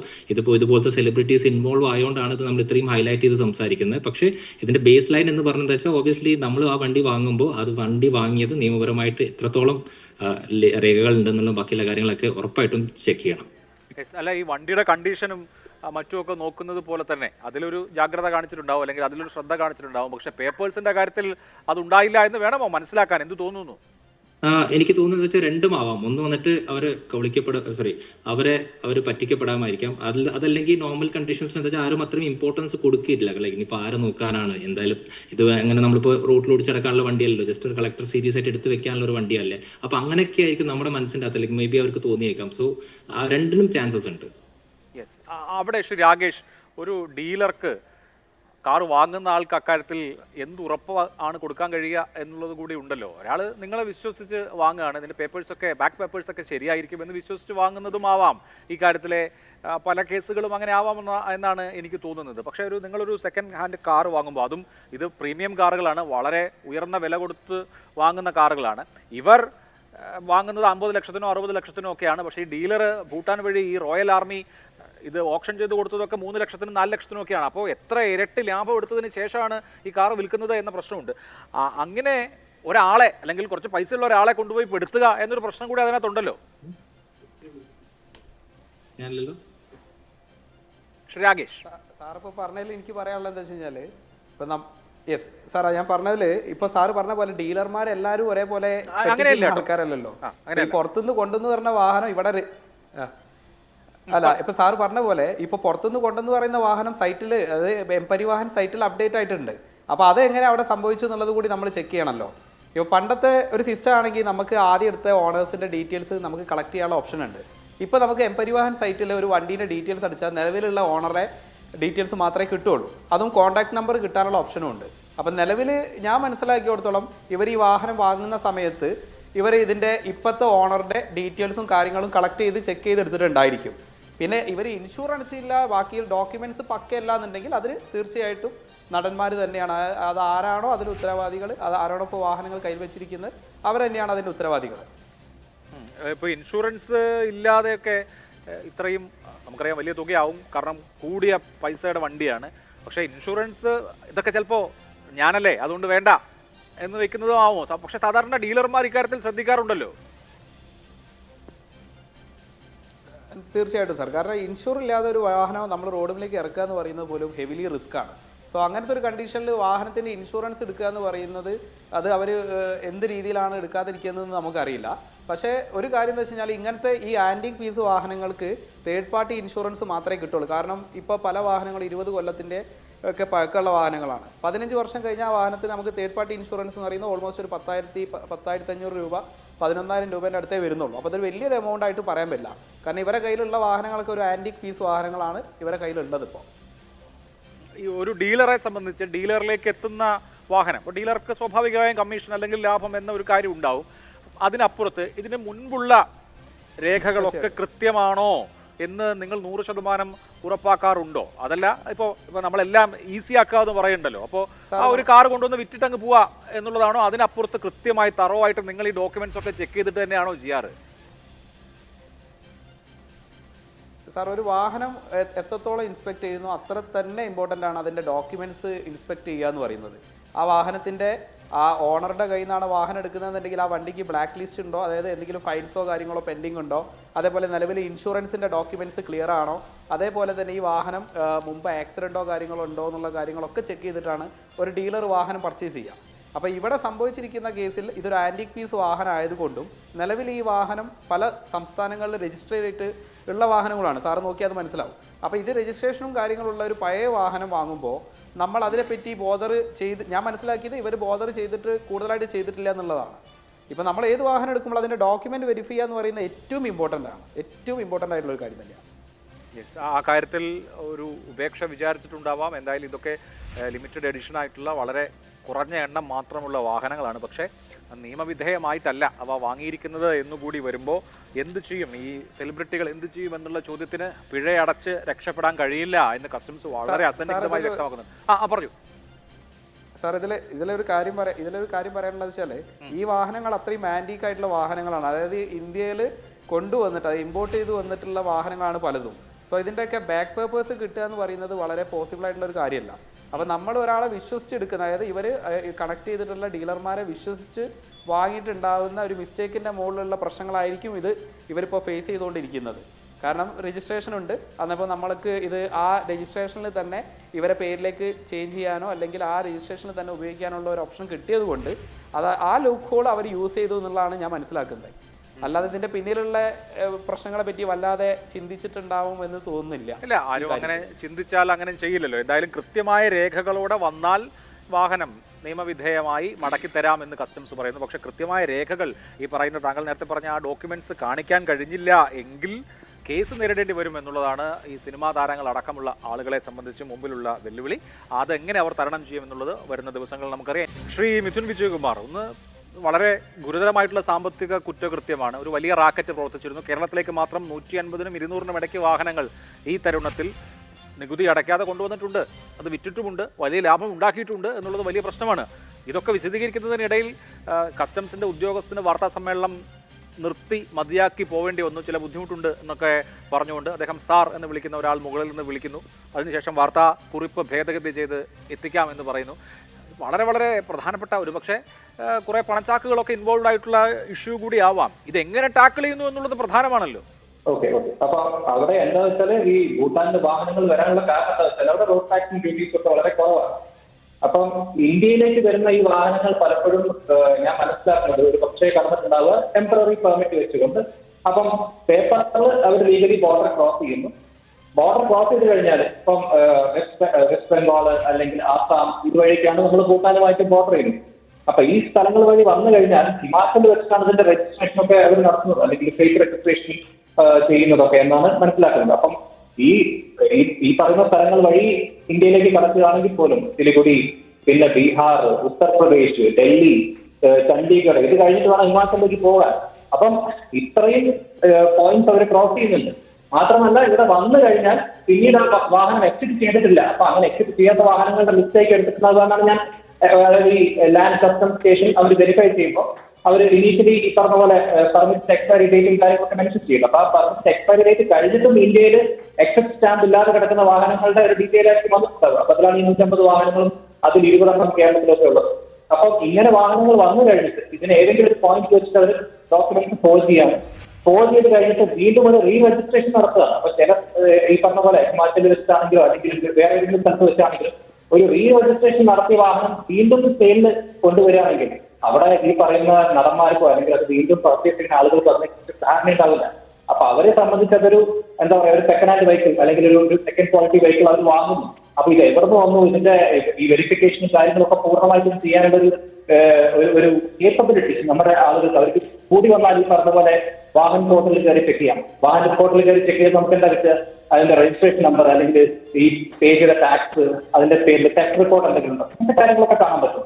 പക്ഷെ അതിന്റെ പൂർണ്ണമായിട്ടുള്ള ഡീറ്റെയിൽസ് കിട്ടിക്കഴിഞ്ഞിട്ട് എവിടെ നിന്നാണ് ഒറിജിനേറ്റ് ചെയ്തത് എന്നൊന്നും ഒരുപക്ഷെ മനസ്സിലാക്കാൻ പറ്റില്ല. അപ്പം ഈ നടന്മാരുടെ പേരിൽ വരുന്ന ഈ അലിഗേഷൻസ് അല്ലെങ്കിൽ ചില വാർത്തകളൊക്കെ വരുന്നുണ്ട്. അപ്പം ആളുകൾ തെറ്റിദ്ധരിക്കപ്പെടാനുള്ള ചാൻസ് ഉണ്ട്.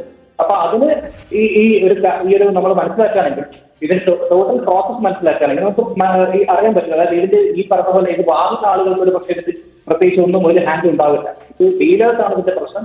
ഇതൊരു വലിയ നെറ്റ്വർക്കാണ്. അപ്പൊ ആ നെറ്റ്വർക്കിലേക്കാണ് ചിലപ്പോൾ നമ്മൾ എന്താ പറയാ ഇതിന്റെ എക്സ്റ്റൻഷൻ എത്രത്തോളം ഉണ്ട്, എത്രത്തോളം വലിയ നെറ്റ്വർക്കാണ്, ഇവരെവിടെയൊക്കെ പടർന്നു കിടക്കുന്നുണ്ട്. കാരണം ഭൂട്ടാനിൽ ഒരാൾ വാങ്ങുന്നു, ഇവിടെ സെയിൽ നടക്കുന്നു. അപ്പം അത്രയും വലിയൊരു നെറ്റ്വർക്ക് ഇവിടെ ഓപ്പറേറ്റ് ചെയ്യുന്നുണ്ട്. അപ്പം അതിനെ എന്തുകൊണ്ട് എക്സ്പോസ് ചെയ്യാൻ പറ്റുന്നുള്ള ഒരു വലിയ ചോദ്യമായിരിക്കും. കാരണം ഇവിടെ ഈ 3 ഏജൻസീസ് ഉണ്ട്, അതായത് കസ്റ്റംസ് ഉണ്ട്, DGST ഉണ്ട്, സ്റ്റേറ്റ് ആർടിഒസ് ഉണ്ട്. ഇവർക്ക് 3 പേർക്കും കൂടെ ഒരു റിയൽ ടൈം ഡേറ്റ ഷെയറിംഗ് നടക്കുന്നില്ല. അതാണ് അതിന്റെ വേറൊരു പ്രശ്നം. കാരണം കസ്റ്റംസിനെ സംബന്ധിച്ച് അവർ ICH സിസ്റ്റമാണ് ഉപയോഗിക്കുന്നത്. DGSTക്ക് അവരുടേതായിട്ടുള്ള ട്രേഡ് പോർട്ടൽ ഉണ്ട്. സ്റ്റേറ്റ് ആർടിഒസ് പലപ്പോഴും ഈ സ്റ്റേറ്റിനോട് വെച്ചുകൊണ്ട് പരിവാഹന്റെ പോർട്ടലാണ് അവർ ആക്സസ് ചെയ്യുന്നത്. അപ്പൊ ഇത് 3 തമ്മിൽ റിയൽ ടൈം ഡേറ്റ ഷെയറിംഗ് നടക്കാത്തത് കൊണ്ടാണ് ഇങ്ങനൊരു ഇഷ്യൂ വരുന്നത്. അപ്പൊ അവിടെയാണ് അതിൽ കുറച്ചുകൂടി ട്രാൻസ്പാരൻസി കൊണ്ടുവരികയാണെങ്കിൽ, ഈ ഡാറ്റ റിയൽ ടൈം സിങ്ക് ചെയ്യാൻ പറ്റുകയാണെങ്കിൽ ഇങ്ങനെയുള്ള ഇഷ്യൂസ് അവോയ്ഡ് ചെയ്യാൻ നമുക്ക് സാധിക്കും. അപ്പോൾ ഇത് ഒരുപക്ഷെ നമ്മൾ പറയുകയാണെങ്കിൽ ഇതിന്റെ ഈ VIN, vehicle identification number, vehicle identification ഓഡിയോയ്ക്ക് ചെറിയ ബുദ്ധിമുട്ടുകളുണ്ട്. ഇവിടെ ഡോക്ടർ മനോജ് കുമാർ, നമ്മൾ കാണേണ്ട ഒരു കാര്യം, ഇപ്പൊ കേരളത്തിലെ ഈ ഹൈ നെറ്റ്വർത്ത് ഇൻഡിവിജ്വൽസ് കാർ വാങ്ങിയതിനെ കുറിച്ച് അന്വേഷണം നടക്കുന്നു, പരിശോധന നടക്കുന്നു. പക്ഷേ ഈ വാഹനങ്ങൾ ആദ്യം എവിടെയാണ് ഇന്ത്യയിൽ രജിസ്റ്റർ ചെയ്തത്? ഹിമാചൽ പ്രദേശിലാണ് മിക്കവാറും വാഹനങ്ങളൊക്കെ രജിസ്റ്റർ ചെയ്തിട്ടുള്ളത്. അതും ഹിമാചൽ പ്രദേശിൽ ഒരു പ്രത്യേക സ്ഥലത്ത് ഇത്രയധികം വാഹനങ്ങൾ രജിസ്റ്റർ ചെയ്യപ്പെടുന്നത് എന്തുകൊണ്ട് എന്ന് ഇത്ര കാലം പരിശോധിച്ചിരുന്നില്ലേ?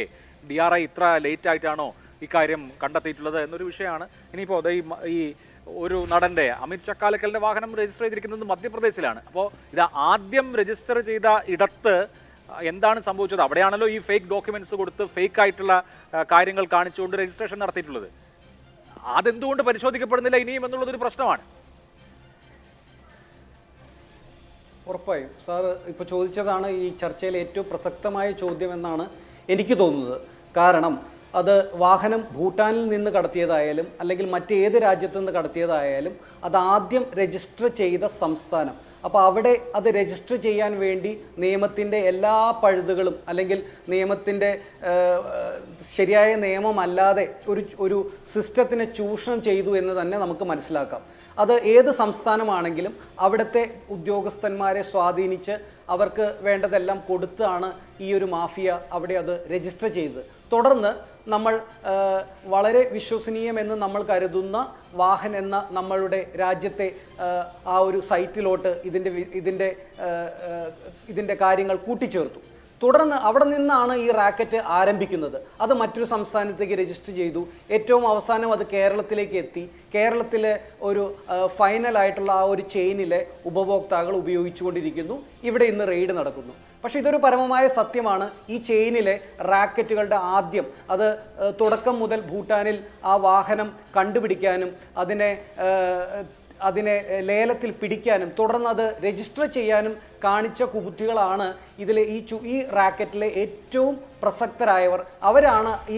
അവരെയാണ് നമ്മൾ ആദ്യം ടാർഗറ്റ് ചെയ്യേണ്ടതെന്നാണ് എൻ്റെ അവിടെ ശ്രീ മനോജ് അത് എത്ര വലിയ തട്ടിപ്പാണ് എന്ന് ആലോചിച്ച് നോക്കണം. ഇവിടെ ലേലം ചെയ്ത് ഭൂട്ടാനിൽ വിറ്റിരിക്കുന്ന ആർമിയുടെ വാഹനം ഉണ്ടല്ലോ, റോയൽ ഭൂട്ടാൻ ആർമിയുടെ വാഹനങ്ങൾ 3 ലക്ഷത്തിനും 4 ലക്ഷത്തിനും ഒക്കെയാണ് വാങ്ങിയിട്ടുള്ളത്. അത് 40, 50, 60 ലക്ഷത്തിനാണ് വിറ്റിട്ടുള്ളത് എന്ന് ആലോചിക്കണം. അപ്പോൾ ഒരൊറ്റ വിൽപ്പനയിൽ നേടിയിട്ടുള്ള കൊള്ള ലാഭം എത്രയാണെന്ന് നോക്കണം. ഈ വ്യാജമായി ഡോക്യുമെന്റ്സ് ഒക്കെ പ്രൊഡ്യൂസ് ചെയ്ത് അതിനൊരു രജിസ്ട്രേഷൻ ഉണ്ടാക്കി കൊടുത്ത് ഒരു മൂന്നാമതൊരാളുടെ പൈസയുള്ള ഒരാളുടെ തലയിൽ ഇത് കെട്ടിയേൽപ്പിക്കുമ്പോൾ വലിയ വലിയ സാമ്പത്തിക കുറ്റകൃത്യമാണ് അവിടെ നടക്കുന്നത്. തീർച്ചയായും. അപ്പോൾ അതിൽ നമ്മൾക്ക് ഈ സപ്ലൈ ചെയിനിൻ്റെ ഒരു റൂട്ടും കൂടി നമുക്കൊന്ന് പരിശോധിക്കാനുണ്ട്. കുറച്ച് വർഷങ്ങൾക്ക് മുമ്പാണെങ്കിൽ നമ്മളൊരു വാഹനം അത് ഇപ്പോൾ നമ്മൾക്ക് തൽക്കാലം ഭൂട്ടാനിൽ നിന്ന് ഇറക്കുമതി ചെയ്തു എന്നുള്ള ആ ഒരു കാര്യം ഒന്ന് അല്പനേരം മാറ്റിവെക്കാം. ഇപ്പോൾ ഈ വാഹനം മറ്റൊരു സംസ്ഥാനത്ത് രജിസ്റ്റർ ചെയ്ത ഒരു വാഹനമായിട്ടൊന്ന് സങ്കല്പിക്കാം. അവിടെ നിന്നൊരു വാഹനം കേരളത്തിലേക്ക് എത്തിക്കുവാൻ വേണ്ടി കുറച്ച് നാൾ മുമ്പ് നമ്മൾക്ക് എന്തായിരുന്നു ഒരു സിസ്റ്റം? അവിടെ നിന്ന് വാഹനം നമ്മൾ ഓടിച്ചു കൊണ്ടുവരുന്നു. അത് കേരളത്തിലെ ഏതെങ്കിലും ഒരു വ്യക്തിയോ അല്ലെങ്കിൽ ഒരു ബ്രോക്കറോ അല്ലെങ്കിൽ ഒരു ഷോറൂമിൻ്റെ ഏജൻറ്റോ അത് ഓടിച്ചു കൊണ്ടുവന്ന് കേരളത്തിലെ ഏതെങ്കിലും ഒരു ഷോറൂമിലേക്ക് അത് ഡിസ്പ്ലേ ചെയ്യുന്നു. അതിനുശേഷം ഒരു ഉടമയെ കണ്ടെത്താൻ ശ്രമിക്കുന്നു. ഉടമയെ കണ്ടെത്തിയതിന് ശേഷം വീണ്ടും അവിടെ നിന്ന് ഒരു NOC എടുക്കുന്നു, ഒരു വാഹന ഉടമ്പടി കരാർ എടുക്കുന്നു. തുടർന്ന് ഈ വാഹനം ആ ഒരു വ്യക്തിയുടെ പേരിൽ കേരളത്തിൽ രജിസ്റ്റർ ചെയ്യുന്നു. ഇതായിരുന്നു കുറച്ച് വർഷങ്ങൾക്ക് മുമ്പുണ്ടായിരുന്ന സിസ്റ്റം. ഈ സിസ്റ്റത്തിന് അതിൻ്റേതായ കുറച്ചധികം ലൂപ്പ് ഹോൾസ് ഉണ്ടായിരുന്നു. കാരണം ഈ വാഹനം ഓടിക്കുന്നതിൻ്റെ ഇടയിൽ ആ ഫസ്റ്റ് വ്യക്തിയിൽ നിന്നും വാഹനം കൈമാറി കേരളത്തിലെ പുതിയ RC ഓണറെ കണ്ടെത്തുന്നത് വരെ ഈ വാഹനം ഓടിക്കുന്നതിൻ്റെ ഇടയിൽ ഒരു ആക്സിഡൻറ്റ് സംഭവിച്ചാലോ അല്ലെങ്കിൽ ഈ വാഹനം മറ്റു ദേശദ്രോഹ പ്രവർത്തികൾക്ക് ഉപയോഗിച്ചാലോ ഇതിൻ്റെ റിസ്ക് ആരാണ് ഏറ്റെടുക്കുന്നത് എന്നുള്ളൊരു വലിയൊരു ചോദ്യം ഉണ്ടായിരുന്നു. അതുകൊണ്ട് തന്നെ 2025 ജനുവരി മുതൽ നമ്മൾ കുറച്ചും കൂടി ഓർഗനൈസർ ആയിട്ടുള്ള ഒരു മെത്തേഡാണ് ഈ ഒരു സപ്ലൈ ചെയിനിൽ ഉപയോഗിക്കുന്നത്. അതായത് വാഹനം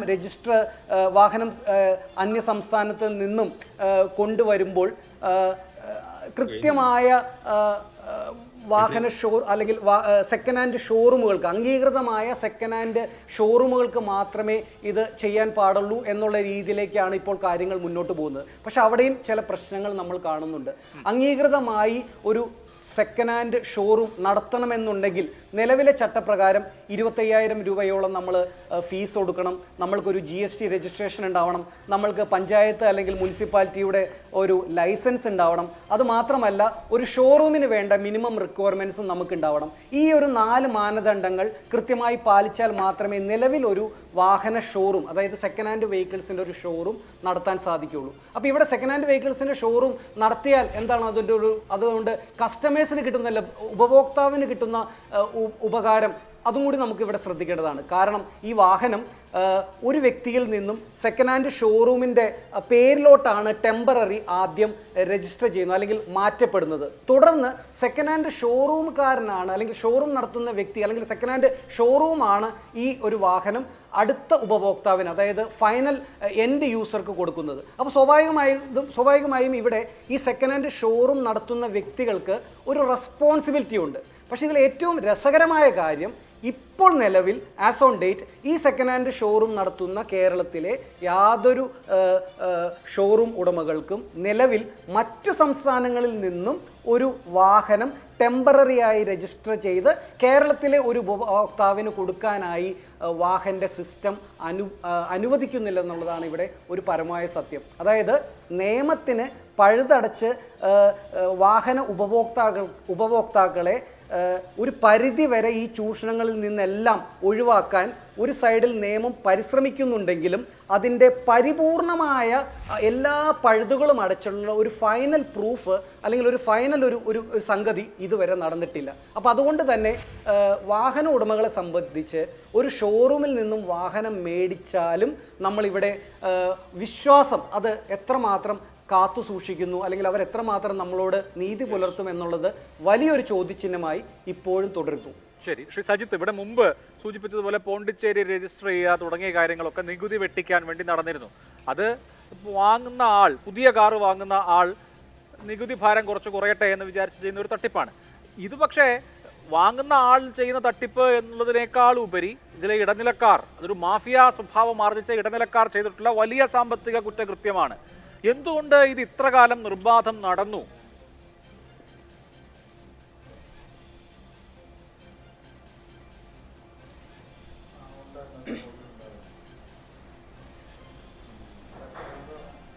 സജിത്ത്, ഇടയ്ക്ക് ഓഡിയോ പ്രോബ്ലം വന്നു, എന്നാലും ഞാൻ പറയാം.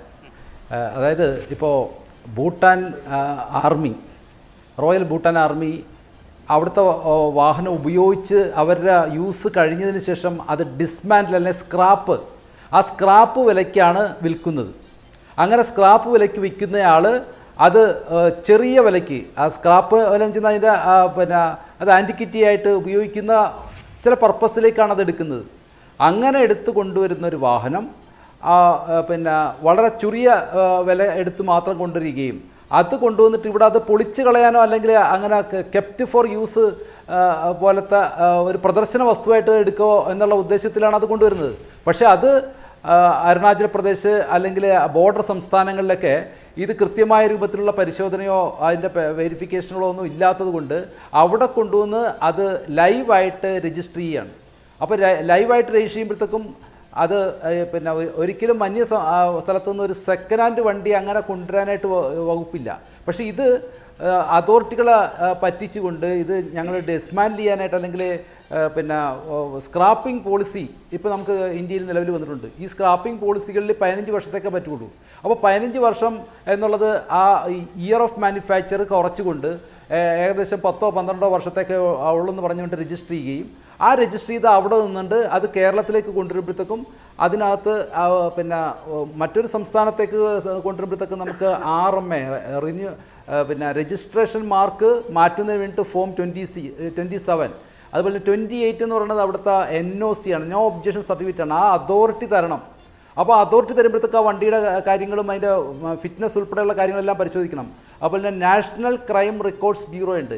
വണ്ടി ഏതെങ്കിലും കേസിനകത്തോ അല്ലെങ്കിൽ വേറെന്തെങ്കിലും മറ്റ് പിന്നെ ക്രൈമിനകത്തൊക്കെ ഉൾപ്പെട്ടിട്ടുണ്ടോ എന്നൊക്കെയുള്ള കാര്യം പരിശോധിക്കണം. ഇങ്ങനെയുള്ള പരിശോധനകളൊക്കെ കൃത്യമായിട്ട് നടക്കുകയും അതുപോലെ തന്നെ ഈ വണ്ടിയുടെ ഓണർ അവർക്ക് കൃത്യമായിട്ട് ഏതെങ്കിലും സംസ്ഥാനത്ത് ഒരു അഡ്രസ്സ് വേണമെന്നുണ്ടായിരുന്നു. ഇപ്പോൾ എവിടെ വേണമെങ്കിലും അവർക്ക് രജിസ്റ്റർ ചെയ്യാം. ഇങ്ങനെ 2019 പ്രൊവിഷനകത്ത് കുറേ ഇങ്ങനെ ടൈറ്റായിരുന്ന കുറേ പ്രൊവിഷനുകൾ കുറച്ചുകൂടി ലൂസാക്കി പോയിട്ടുണ്ട്. അപ്പോൾ അതിൻ്റെയൊക്കെ ഭാഗമായിട്ട് വണ്ടി ഈ തരത്തിൽ കൊണ്ടുവരാൻ, അതുപോലെ നേരത്തെ ശ്രീ മനോജ് കുമാർ സാർ പറഞ്ഞ പോലെ ഇതൊക്കെ ഇങ്ങനെ കൊണ്ടുവരുന്നതിന് വേണ്ടിയിട്ടുള്ള ഒരു കൺട്രോളാണ് നമ്മൾ ഡീലർമാർക്ക് വെച്ചത്. അവർക്ക് ഫീസും അവർക്ക് കുറേ കണ്ടീഷനൊക്കെ വെക്കുമ്പോഴത്തേക്കും അതിനകത്ത് ആ രൂപത്തിൽ മാത്രമേ കൊണ്ടുവരാനായിട്ട് പറ്റുള്ളൂ. പക്ഷേ അങ്ങനെയല്ലാതെ ഈ യഥാർത്ഥത്തിലൊരു ഇമ്പോർട്ടഡ് വെഹിക്കിൾസ് കൊണ്ടുവന്നാൽ അടയ്ക്കേണ്ട പൈസ അത് എസ്കേപ്പ് ചെയ്യാൻ വേണ്ടിയിട്ട് ഭൂട്ടാനിലേക്ക് കൊണ്ടുവരികയും ഭൂട്ടാനിൽ നിന്ന് ഈ അതിർത്തിയിലേക്ക് കൊണ്ടുവരും. അങ്ങനെ കൊണ്ടുവരുമ്പോഴത്തേക്കും മറ്റ് പിന്നെ വണ്ടികൾ ഉപയോഗിച്ചാണ് ഇപ്പോൾ ഏറ്റവും കൂടുതൽ കുറ്റകൃത്യങ്ങൾ ചെയ്യുന്നത്. അപ്പോൾ അങ്ങനെയൊക്കെ ഇല്ലീഗലായിട്ടുള്ള പലതരത്തിലുള്ള ആക്ടിവിറ്റീസിനും അത് വിധേയമാക്കുന്നു. അതുകൊണ്ട് ഇതിനെല്ലാ സ്ഥലങ്ങളിലും വിശദമായിട്ടുള്ള പരിശോധനകൾക്ക് വിധേയമാക്കണം. ഇഷ്യൂ ചെയ്യുമ്പോഴും പല ഡിപ്പാർട്ട്മെൻറ്റുകൾ ഇതിനകത്ത് പിന്നെ കുറച്ചുകൂടി ഉണർന്ന് പ്രവർത്തിക്കേണ്ടതുണ്ട്. നിയമങ്ങളും കുറച്ചുകൂടി കർശനമാക്കിക്കൊണ്ട് മാത്രമേ ഇതൊക്കെ എടുക്കാനായിട്ട് പറ്റൂ. ശരി, ശ്രീ സെന്തിൽ, ഇന്ന് കസ്റ്റംസ് വിശദീകരിച്ചൊരു കാര്യം, ഈ ഭൂട്ടാൻ ബോർഡർ വഴി മയക്കുമരുന്ന് കള്ളക്കടത്ത്, തീവ്രവാദം തുടങ്ങിയ കാര്യങ്ങളും നടക്കുന്നുണ്ട്. അതിന് ഇതിൽ ചില വാഹനങ്ങൾ ഉപയോഗിച്ചിട്ടുണ്ടോ എന്ന സംശയം അവർക്കുണ്ട്, അല്ലെങ്കിൽ അങ്ങനെ ഉള്ള ഇൻസ്റ്റൻസസ് അവിടെ റിപ്പോർട്ട് ചെയ്തിട്ടുണ്ട് എന്നുള്ളതാണ്. അപ്പോൾ ഒരു ഓട്ടോ താല്പര്യമുള്ള ഒരു വ്യക്തി, സെലിബ്രിറ്റി ആയിക്കൊള്ളട്ടെ അല്ലാത്ത ആളായിക്കൊള്ളട്ടെ, നല്ല പൈസയൊക്കെയുള്ള ആൾ, എന്ത് വില കൊടുത്തും എനിക്കിതാ ഈ കാറ് വേണം എന്ന് തീരുമാനിക്കുമ്പോൾ ഈ കാറ് ഇതുവരെ കടന്നു പോയിട്ടുള്ള സന്ദർഭങ്ങൾ ഏതൊക്കെ എന്നുകൂടി പരിശോധിക്കേണ്ടി വരും. അത് എത്രമാത്രം പ്രായോഗികമാവുമെന്നൊക്കെ ചോദിച്ചാൽ എനിക്കറിയില്ല. പക്ഷേ എന്നാൽ പോലും മുൻപ് കുറ്റകൃത്യങ്ങളിൽ ഉൾപ്പെട്ടിട്ടുള്ള ഒരു വാഹനമാണ് എൻ്റെ ഗരാഷിൽ ഇരിക്കുന്നത് എന്ന് ഇനി സെലിബ്രിറ്റികൾ അങ്ങനെ കൂടി ഒരു ആശങ്ക നടത്തേണ്ടി വരുന്ന സാഹചര്യമാണോ? ഇനിയിപ്പോ ഈ ഒരു സംഭവം വന്നതിന്റെ ശേഷം ഉറപ്പായിട്ടും അങ്ങനെ ഒരു സംഭവം കൂടി വരും. കാരണം വെച്ചാൽ ഇപ്പോൾ ഇവർക്കൊക്കെ എങ്ങനെയാ വെച്ചാൽ ഇപ്പോൾ നമ്മളൊരു സീരീസ് ഓഫ് വണ്ടികൾ കളക്ട് ചെയ്യുമ്പോൾ അതിന്റെ കൂടെ ഓക്കെ ഈ ഒരു സീരീസും കൂടി ഉണ്ടെങ്കിൽ എന്റെ കളക്ഷൻ ഫുൾ ആയി എന്നായിരിക്കും മിക്ക ആളുകൾക്കും വിചാരിക്കുക. സോ അങ്ങനെ നോക്കുമ്പോൾ അവർ ഇത്രയും ഡീറ്റെയിൽ ആയിട്ട് ചിന്തിക്കില്ല. കാരണം എന്താ വെച്ചാൽ ആ വണ്ടി ഏത് രീതിക്ക് വന്നു എന്നല്ല, അവർക്ക് അതൊരു എന്താ പറയുക ഒരു ആന്റിക് പീസ് ആണ്, അല്ലെങ്കിൽ അവരുടെ അത്രയും അവർ പാഷൻ കൊടുത്ത് ആ സംഭവം വാങ്ങാൻ നോക്കുന്ന സിറ്റുവേഷനിൽ അങ്ങനെ ഒന്നും നോർമലി ചിന്തിക്കില്ല. പക്ഷേ ഈ ഒരു സംഭവം ലൈക്ക് ഈ ഒരു ഇന്നത്തെ ഈ മൊത്തം പ്രശ്നങ്ങൾ വന്നതിന്റെ ശേഷം ഇനി ആ ഒരു ഭാഗത്തും കൂടി ലൈക്ക് ഒന്നല്ലെങ്കിൽ അത്രയും റെസ്പോൺസിബിൾ ആയിട്ടുള്ള ഒരാളുടെ നിന്ന് വണ്ടി വാങ്ങുക, അല്ലെങ്കിൽ അതിന്റെ ബാക്ക് പാപ്പേഴ്സ് ചെക്ക് ചെയ്യുക, അങ്ങനത്തെ കുറച്ചുകൂടി ഇൻ ഡീറ്റെയിൽ ആയിട്ടുള്ള കാര്യങ്ങളിലേക്ക് ആളുകൾ മാറും എന്നാണ് എനിക്ക് തോന്നുന്നത് ഈ ഒരു മൊത്തം. കാരണം ഇതുപോലെ തന്നെ ഇഷ്ടംപോലെ സ്ഥലത്തുണ്ട്. ഇതിപ്പോ ഭൂട്ടാൻ മാത്രമല്ല, ഇപ്പൊ അഫ്ഗാനിസ്ഥാനിൽ വണ്ടികൾ കടത്തിക്കൊണ്ട് പാകിസ്ഥാൻ വഴി വരുന്ന, അപ്പൊ അത് ഇങ്ങനെ കുറെ സംഭവങ്ങൾ പണ്ടുണ്ട്, ഇപ്പൊ നടക്കുന്നുമുണ്ട്. പക്ഷെ ഇങ്ങനൊരു സംഭവം വന്നപ്പോൾ ഈ ഒരു കാര്യത്തിൽ കുറച്ചും കൂടി ആളുകൾക്ക് ക്ലാരിറ്റി വരും എന്നാണ് ഞാൻ വിശ്വസിക്കുന്നത്. അല്ല, അതിൽ സെന്തിൽ വ്യവസ്ഥാപിതമായ മറ്റു മാർഗങ്ങളൊന്നുമില്ല. ഇപ്പോൾ വളരെ പ്രഷ്യസ് ആയിട്ടുള്ള സംഗതികളാണല്ലോ, ഒരുപാട് പണം മുടക്കിയാണ് ഇത് വാങ്ങിക്കുന്നതും, ചെറിയ ഇടപാടൊന്നുമല്ല. അപ്പോൾ വളരെ ട്രസ്റ്റഡ് ആയിട്ടുള്ള ഇത്തരം ബിസിനസ് നടത്തുന്ന, അപ്പോൾ ആഗോളതലത്തിൽ കുറച്ച് പേർക്ക് ഇതൊക്കെ വാങ്ങിക്കാൻ കഴിയുള്ളൂ, ഈ ആൻറ്റിക് പീസുകൾ ഇത് കളക്ഷൻ എന്നുള്ള നിലയിൽ കൊണ്ടുപോകാനൊക്കെ വലിയ ഒരുപാട് പണമുള്ള ആളുകൾക്കല്ലേ പറ്റുള്ളൂ. അപ്പോൾ ഈ ബിസിനസ് വളരെ ട്രസ്റ്റഡ് ആയി നടത്തുന്ന, അവർക്ക് വിശ്വസിക്കാൻ കഴിയുന്ന ഏജൻസികളും സംവിധാനങ്ങളും ഒന്നും ഇപ്പോൾ ഇല്ലേ? അഭിലാഷ്, ആക്ച്വലി അങ്ങനെ ഒരു റൂൾ ഉണ്ട്. ഇപ്പോൾ പുതിയ റൂൾ അനുസരിച്ച് ഞാൻ പറയാം, നിങ്ങൾക്ക് ഏതൊരു വണ്ടി ഇപ്പോൾ പുറത്തുള്ള ഏതൊരു ആന്റിക് വാഹനവും നമുക്ക് അത്രയും പൈസ കൊടുത്ത് വാങ്ങും. അപ്പോൾ ഇതിനകത്ത് എന്താ വെച്ചാൽ പൈസയുടെ അളവ് കൂടും. ഒരു എക്സാമ്പിൾ ആയിട്ട് പറയുകയാണെങ്കിൽ ഇപ്പോൾ എനിക്കൊരു 1965 ഒരു ആന്റിക് വാഹനം വാങ്ങണം, അതിന് കൃത്യമായിട്ട് റൂൾ ആൻഡ് റെഗുലേഷൻ ഉണ്ട്. നിങ്ങൾക്ക് ഒരു 256% ടാക്സ് അടയ്ക്കാൻ കഴിയുമെങ്കിൽ വേറെ ഒരു എന്താ പറയുക വേറെ ഇഷ്യൂസ് ഒന്നുമില്ല. ആ ഒരു പൈസ കൊടുത്ത് കൊണ്ടുവരികയാണെങ്കിൽ ഇപ്പോൾ അങ്ങനെയാണെങ്കിൽ നമുക്കൊരു ഇഷ്ടപ്പെട്ട ഒരു എക്സാമ്പിൾ ആയിട്ട് എടുക്കാം, ഒരു ഏതെങ്കിലും ഒരു വാഹനം അതിനൊരു 37 ലക്ഷമുള്ള ഒരു വാഹനമാണെങ്കിൽ അങ്ങനെ ഒരു ടാക്സ് ഒക്കെ അടച്ച് വരുമ്പോൾ ആ വണ്ടിക്ക് ഏകദേശം 1.2 crore മുകളിൽ വരും ഇന്ത്യൻ വില. അപ്പൊ അങ്ങനെ വാങ്ങിക്കാൻ പറ്റുന്ന ആളുകളാണ് ഈ പറഞ്ഞ എല്ലാവരും. അപ്പൊ ഇതിന്റെ അകത്ത് നോക്കുകയാണെങ്കിൽ ഓബിയസ്ലി അവിടെ എനിക്ക് മനസ്സിലായത് എന്താ വെച്ചാൽ അവിടെ ഒരു 3-4 കോടിക്കുള്ള വാഹനം ഇവിടെ എത്തുമ്പോൾ ഒരു 50 ലക്ഷം. അപ്പൊ അതിന്റെ അകത്തും ഈ പറഞ്ഞ പോലെ ആർക്കാണെങ്കിലും കുറച്ച് ചുരുവ് വിലയ്ക്ക് കിട്ടുകയാണല്ലോ, എന്നാൽ നമുക്കൊന്നും കൂടി അത് ആക്സസബിൾ ആണെന്നുള്ളൊരു ചെറിയൊരു മോഹം അവിടെ വന്നു എന്നാണ് ഞാൻ വിശ്വസിക്കുന്നത്. ആക്ച്വലി റൂൾ അനുസരിച്ച് നമുക്ക് ഏതൊരു വാഹനം ഇതുപോലത്തെ റൂൾ അനുസരിച്ച് നമുക്ക് ഇമ്പോർട്ട് ചെയ്യാൻ സാധിക്കും. പക്ഷെ അതിന് കുറച്ചുകൂടി പൈസ ലൈക്ക് ഈ ഒരു ലെവലിനെക്കാളും കുറച്ചുകൂടി പൈസ കൊടുക്കേണ്ടി വരും. അതിൽ ശ്രീ രാകേഷ്, കുറച്ചുകൂടി കുറഞ്ഞ പൈസയ്ക്ക് കിട്ടുമോ എന്ന നിലയിൽ ഈ വാങ്ങുന്ന ആളുകളുടെ പ്രഷർ, ഞാൻ പറയുന്നത് സെക്കൻഡ് ഹാൻഡ് കാറുകളുടെ ബിസിനസ്സിനെ കുറിച്ചാണ് കേട്ടോ ചോദിക്കുന്നത്. അപ്പോൾ നമുക്കിതാ ഈ വിലയ്ക്ക് കിട്ടുമോ എന്ന തരത്തിലുള്ള ഡീലിങ്ങിലേക്ക് പോകുമ്പോൾ ആ ഭാഗത്തു നിന്നുള്ള, അതായത് വാങ്ങുന്ന ആളുടെ ഭാഗത്തു നിന്നുണ്ടാകുന്ന പ്രഷർ ഇതുപോലെയുള്ള കുറുക്ക് വഴികൾ തേടാൻ ഡീലർമാരെയും പ്രേരിപ്പിക്കുന്നുണ്ടാവുമോ? ഒരിക്കലുമില്ല സാർ. കാരണം ഇങ്ങനൊരു വാഹനം എടുക്കുന്ന ഒരാൾ അതിൻ്റെ ഒരു മാർക്കറ്റ് നോക്കിയിട്ടല്ല വാങ്ങുക, ഒരു മോഹ വിലയിലാണ് വാങ്ങുക. അപ്പോൾ അവർക്ക് ആ ഒരു പീസ് ആ റെയർ ഐറ്റാണ് വേണ്ടത്. അപ്പോൾ അതിന് വേണ്ടിയിട്ട് എന്താവില്ല, പ്രൈസിൽ ബാർഗെയിനിങ് ഉണ്ടാവില്ല. ആ സാധനം എവിടെയാണുള്ളത് വെച്ചാൽ അവിടെ നിന്ന് തേടി പിടിച്ച് കണ്ടുപിടിക്കുക എന്നുള്ളതാണ് ഒരു ഡീലർ ശരിക്കും ചെയ്യുക. പക്ഷേ ഡീലറാണ് ശരിക്കും എന്ത് ചെയ്യേണ്ടതെന്ന് വെച്ച് കഴിഞ്ഞാൽ ഈ വാഹനത്തിൻ്റെ കംപ്ലീറ്റ് ഡോക്യുമെൻറ്റിൻ്റെ വെരിഫിക്കേഷൻ ചെയ്യേണ്ടത്. അത് അവിടുത്തെ RTO ഓഫീസിൽ, ഇപ്പോൾ നമുക്കൊരു വാഹനം വാങ്ങി നമ്മളെ നാട്ടിലേക്ക് രജിസ്റ്റർ ചെയ്യണമെന്നുണ്ടെങ്കിൽ അവിടുത്തെ RTO ഓഫീസിൽ ആ വാഹനം വാങ്ങുമ്പോൾ തന്നെ അതിൻ്റെ സെയിൽ ലെറ്ററും അതേപോലെ ഒരു NOC നോ ഒബ്ജക്ഷൻ സർട്ടിഫിക്കറ്റും വാങ്ങണം. അതേപോലെ അവിടുത്തെ പോലീസ് സ്റ്റേഷനിൽ നിന്നും ഈ വാഹനത്തിന് വേറെ ക്രിമിനൽ കേസിലൊന്നും ഉൾപ്പെട്ട വാഹനമല്ല എന്നുള്ളതും കൂടി വാങ്ങിയിട്ട് ഇവിടെ രജിസ്റ്റർ ചെയ്താൽ തീരുന്ന പ്രശ്നങ്ങളേ ഉള്ളൂ ഇതിൽ. ഇപ്പോൾ ഞാൻ നോക്കുമ്പോൾ എന്ന് വെച്ചാൽ ഇതിൽ അധിക വാഹനങ്ങളും അവർ ഇവിടേക്ക്, അതായത് കേരള നമ്പർ ആക്കുകയോ അല്ലെങ്കിൽ അവരെ പേരിലേക്ക് മാറ്റിയിട്ടോ ഉണ്ടാവുന്നില്ല എന്നുള്ളതാണ് ഇപ്പോൾ മനസ്സിലാക്കാൻ പറ്റുന്നത്. അല്ല രാജേഷ്, ഇതിപ്പോൾ ഭൂട്ടാനിൽ നിന്ന് അല്ലെങ്കിൽ ഭൂട്ടാൻ വഴി വരുന്ന ഫോറിൻ കാറുകൾ മാത്രമല്ലല്ലോ, മറ്റ് വിൻറ്റേജ് കാറുകൾ, അതായത് നാട്ടിൽ വളരെ റെയറായിട്ടുള്ള 2-3 അല്ലെങ്കിൽ 5-6 പീസുകളുള്ള കാറുകൾക്കും ഈ തരത്തിലുള്ള ഡിമാൻഡ് ഉണ്ടാവുമല്ലോ. അപ്പോൾ ഇത് ക്രയവിക്രയം നടത്തുമ്പോൾ ഇതിൻ്റെ പഴയ രേഖകളൊക്കെ പരിശോധിച്ചുറപ്പിക്കുക, അത് ശരിയാണ് എന്ന് ഉറപ്പാക്കുക, ഇതൊക്കെ പോസിബിൾ ആയിട്ടുള്ള കാര്യമാണോ? ഇതിപ്പോൾ ഒരു ഡീലറെ സംബന്ധിച്ച് അക്കാര്യത്തിൽ എന്തൊക്കെയാണ് ചെയ്യാൻ പറ്റുക? സാറേ, നമ്മളൊരു വാഹനം എടുക്കുമ്പോൾ അതിൻ്റെ RCൻ്റെ കറണ്ട് സ്റ്റാറ്റസ് നമുക്ക് RC കൈ കിട്ടുമ്പോൾ ചെക്ക് ചെയ്യാൻ പറ്റുന്ന ഓപ്ഷൻ ഇപ്പോൾ ഉണ്ട്. അതേപോലെ തന്നെ അത് നിയറസ്റ്റ് ആയിട്ടുള്ള RTO ഏജൻറ്റിനെ വെച്ച് നമുക്ക് ചെക്ക് ചെയ്യാനുള്ള ഓപ്ഷനുണ്ട്. ഇത് ചെക്ക് ചെയ്താലും നമുക്ക് ഇപ്പോൾ ഉള്ള RTO സൈറ്റുകളിലൊക്കെ ലേറ്റസ്റ്റ് ആയിട്ടുള്ള അപ്ഡേഷൻ മാത്രമേ ഉള്ളൂ. മുമ്പത്തെ അപ്ഡേഷൻ കിട്ടാനുള്ള സാധ്യത വളരെ കുറവാണ്. പ്രത്യേകിച്ച് പുറത്തത്തെ വണ്ടി എടുക്കുമ്പോൾ നമ്മൾ വളരെയധികം ശ്രദ്ധിക്കണം. കാരണം ഏറ്റവും കൂടുതൽ ടോട്ടൽ ലോസ് ആക്സിഡൻറ്റ് വാഹനങ്ങളും അതേപോലെ തന്നെ കറക്റ്റായിട്ടുള്ള ഡോക്യുമെൻറ്റ്സ് ഇല്ലാത്ത വാഹനങ്ങളും ഇപ്പോൾ കിട്ടാനുള്ള സാധ്യത കൂടുതലാണ്. അപ്പോൾ ഓട്ടോമാറ്റിക്കലി ഇത് പറ്റിക്കപ്പെടാനുള്ള സാധ്യത വളരെ കൂടുതലായിട്ട് കാണുന്നുണ്ട് ഇവിടെ.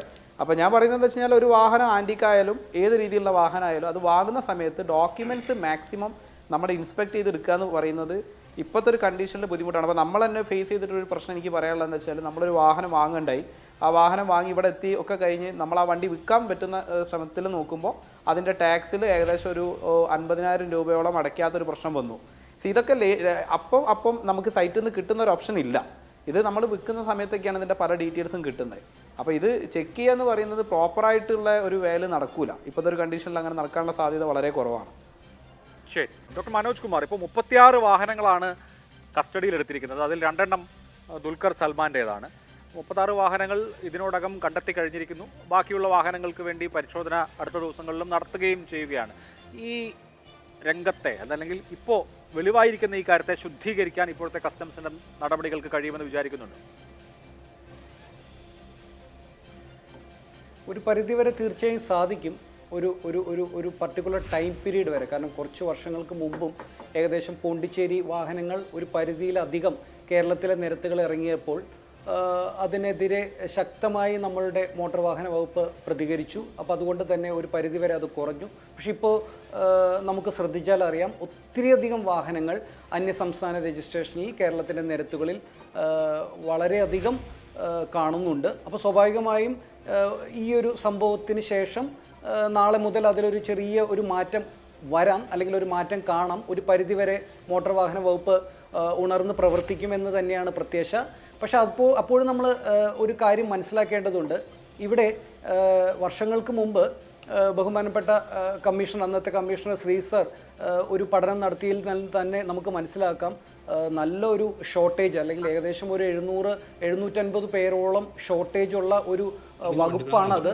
അപ്പോൾ അതുകൊണ്ട് തന്നെ എത്രമാത്രം അവർക്ക് ഉണർന്ന് പ്രവർത്തിക്കാൻ സാധിക്കും, അല്ലെങ്കിൽ എത്രമാത്രം അവരുടെ കയ്യിൽ സമയമുണ്ട്. ഇപ്പോൾ നിങ്ങൾക്ക് തന്നെ മനസ്സിലാക്കാൻ പറ്റാവുന്ന ഒരു കാര്യമാണ്, നമ്മളുടെ വാഹനം ടെസ്റ്റ് ചെയ്യുമ്പോൾ എത്ര സമയമാണ് എടുക്കുന്നത്. പലപ്പോഴും 1 മിനിറ്റിലാണ് ഒരു വാഹനം ടെസ്റ്റ് ചെയ്യുന്നത്. മാക്സിമം അതിൻ്റെ ഇൻഡിക്കേറ്റർ കത്തുന്നുണ്ടോ എന്ന് നോക്കുന്നു, അല്ലെങ്കിൽ ഹെഡ്ലൈറ്റ് കത്തുന്നുണ്ടോ എന്ന് നോക്കുന്നു, ബ്രേക്ക് ലൈറ്റ് ചവിട്ടിയാൽ ബാക്കിലത്തെ ലൈറ്റ് കത്തുന്നുണ്ടോ എന്ന് നോക്കുന്നു. ഇങ്ങനെയുള്ള ചെറിയ ചില പരിപാടികളൊന്നും അല്ലാതെ ഒരു അപ്പോൾ ഒരു മാഫിയ അല്ലെങ്കിൽ ഒരു ചങ്ങല പൊട്ടിക്കാൻ ഒരു മികച്ച ഉദ്യോഗസ്ഥന് കുറച്ച് സമയം കിട്ടിയാൽ മാത്രം മതി എന്ന് വിശ്വസിക്കുന്ന ഒരാളാണ് ഞാൻ. കാരണം എല്ലാവർക്കും ഇതിനെക്കുറിച്ചൊരു മിനിമം ധാരണയുണ്ട്. ഒരു ഷാസി നമ്പർ ചെക്ക് ചെയ്യാൻ, അല്ലെങ്കിൽ ഒരു എൻജിൻ നമ്പർ കൃത്യമായി ചെക്ക് ചെയ്യാൻ അതിൻ്റേതായ സമയമുണ്ട്, സമയമെടുക്കും. അപ്പോൾ അത്രയും ആ സമയമെടുത്ത് ചെയ്യേണ്ട ഒരു പ്രക്രിയനെ നമ്മൾ 1 മിനിറ്റ് കൊണ്ട് കംപ്ലീറ്റ് ചെയ്യാൻ നോക്കിക്കഴിഞ്ഞാൽ പലപ്പോഴും ഇതുപോലുള്ള പല മാഫിയകളുടെ അവസാനത്തെ കണ്ണിയും അല്ലെങ്കിൽ ഒരു ചെങ്ങലയും നമുക്ക് പൊട്ടിക്കാൻ സാധിക്കില്ല.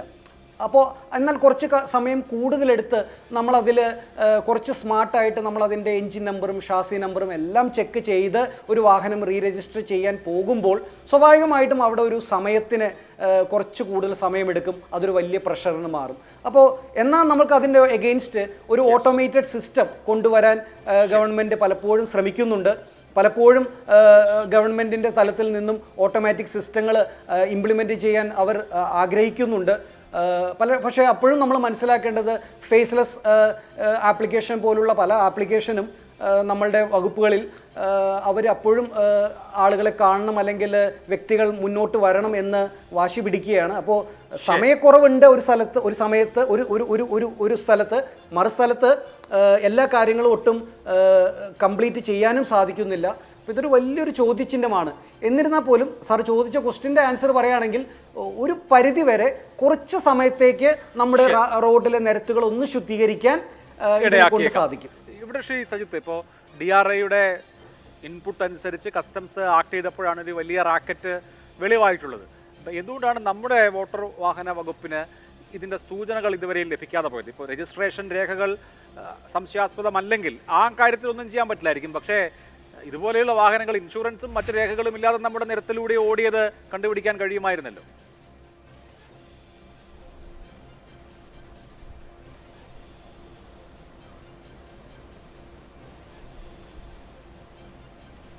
സജിത്ത്,